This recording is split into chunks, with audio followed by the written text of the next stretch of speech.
Hey guys, how's it going? It's Clarissa with That Dumb Movie Show. So I have been trying to keep fairly up to date with current UK cinematic releases because I at least want to give this channel some sense of relevance, but unfortunately last week was not the greatest for movies. I didn't manage to see Rampage, which was the biggest release, so I've gone with Truth or Dare instead, so I hope you guys are okay with that. I mean, not the most enticing release on the slate, but it does at least come from Blumhouse Productions, who they're behind Paranormal Activity, Insidious, The Purge, Get Out. I mean, Truth or Dare is definitely on a very different wavelength to Get Out. So the basic premise that we're dealing with here is that a bunch of college kids go down to Mexico for spring break. And yes, someone does yell, "Spring break, bitches!" And once they're down there, they come across a stranger who, of course, invites them to an abandoned convent so they can start playing a game of Truth or Dare. And yeah, as it turns out, that game of Truth or Dare is cursed.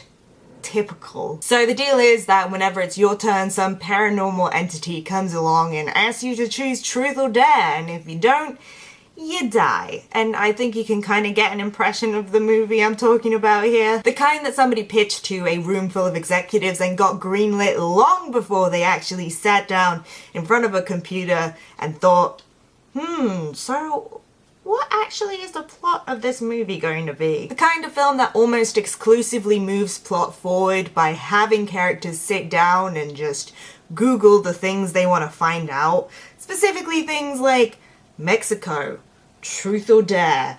And it's like the film, it feels so berated by you wanting to have some plot that it deals with it in a very passive-aggressive way. Like, oh, sorry, so you want to find out where the curse comes from? Oh, that's what you want to know? That's what you want to know? Well, here's an article on the internet that explains everything that seems to, for some reason, come from a WordPress site. You happy now? Are you happy? I mean, there's a thing you've probably already seen in the trailer, which is when the paranormal entity asks the characters to play Truth or Dare. It will do it by possessing someone, so they'll turn around suddenly and they'll have this like ridiculous CGI smile on their face. And sure, it's ridiculous the first couple of times you see it, but honestly, like after the fourth or fifth time, you're like, I get it. Let's move on from this. You think the film would at least have some fun with the dare element of the premise and go in a Final Destination-esque direction, you know, do some completely elaborate, unpredictable deaths, and it really doesn't. I mean, this paranormal entity is very short on imagination, considering it has access to a whole different plane of existence, and the best it can come up with is show your dick to everybody for the first dare. I'm serious, that is literally the first dare. This thing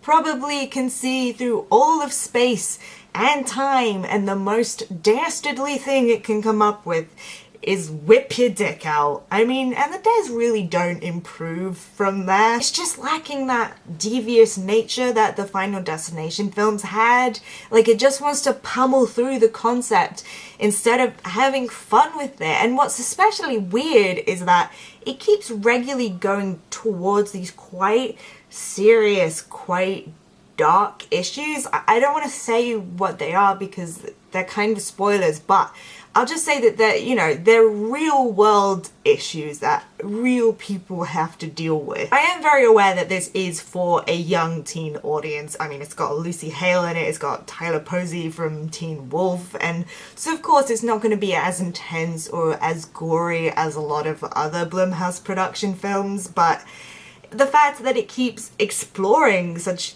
dark subjects in such a flippant way, I just don't quite understand what it's trying to do or how it's trying to speak to its audience. I guess it's also a possible candidate for horror films to watch on Netflix when you're extremely hungover genre, and in that case I would say, just watch Unfriended, or if you've already seen Unfriended, just watch Unfriended again, because that, I feel like, is the perfect example of that kind of film, because it's stupid, it's fun, and it just doesn't try anything too hard, so your brain is relaxed the whole time. With Truth or Dare, It's too confusing to watch when you're hungover, I feel like. But if you've had a chance to see Truth or Dare, I would love to know what you guys thought. You can let me know down in the comments below. You can hit me up on Twitter, details down in that description box. Also, don't forget to like and subscribe so we can hang out and talk about movies. I'll see you guys soon. Bye!